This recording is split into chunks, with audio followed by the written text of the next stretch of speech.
values that we can learn from the Imam on a daily basis. Number one, as we mentioned, to free ourselves from being enslaved to the material world. Many of us are enslaved to the material world, to power, to money, to fame and reputation. This is a type of enslavement. In my daily life, the time and energy that I have, the work that I do, what is it for? If it's for my personal interests, if it's to fulfill my desires, then I am worshipping my desires. Then I'm being enslaved to my desires. Imam Hussain teaches us to be free. Break free from all these types of enslavements and only be a slave to your Creator, to God. Because if your goal is to make money, then you're a slave to money. Is that the dignity of human life? If your goal is simply to achieve power, then you've essentially become a slave to power. Imam Hussain teaches you, break free from everything, because everything in this world is temporary. It's limited. And sooner than we think, it perishes. Only God is the one who shall remain. So dedicate all your actions to God and be a true servant of God. The second value that the Imam ﷺ teaches us is that if I am not working for justice in my society, at the individual level, at the family level, at the social level, then my life is not worthy. A dignified life is a life which works for justice. So when you look at your own life, is there justice in your life? The way you treat your own self. Do you treat yourself with justice? Are you fair with your own self?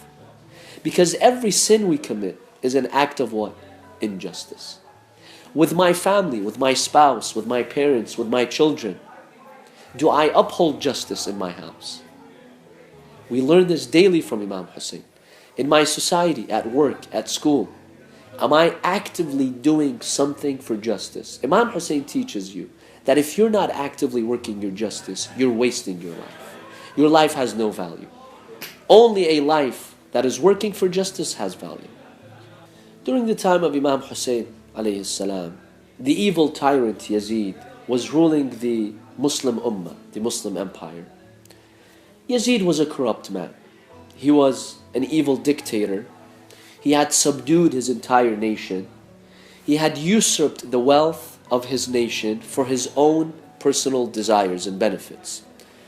So the Imam ﷺ, by rising against that injustice, was teaching every human being to reject the injustice that is committed in society.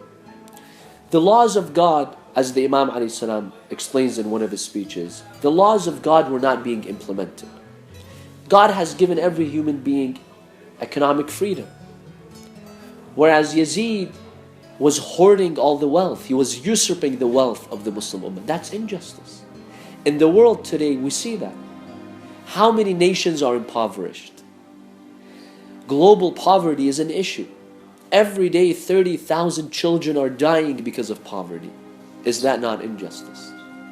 These are the types of injustices that the Imam ﷺ rose against to free the people from these evil tyrants who were destroying the people's religion.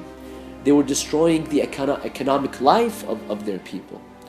So when we think of Imam Hussain rising against injustice, it's all types of injustice. We're not only talking about political injustice. We're talking about social injustice. We're talking about economic injustice. We're talking about religious injustice. Yazid, in his government, there was religious persecution. You had to follow the path of Yazid. You were not free to practice your religion. Imam Hussain delivers religious freedom. Imam Hussain ﷺ delivers economic freedom.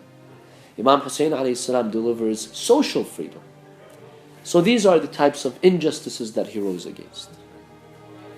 I believe the 10th Day campaign is a project to raise awareness about the message of Imam Hussain ﷺ.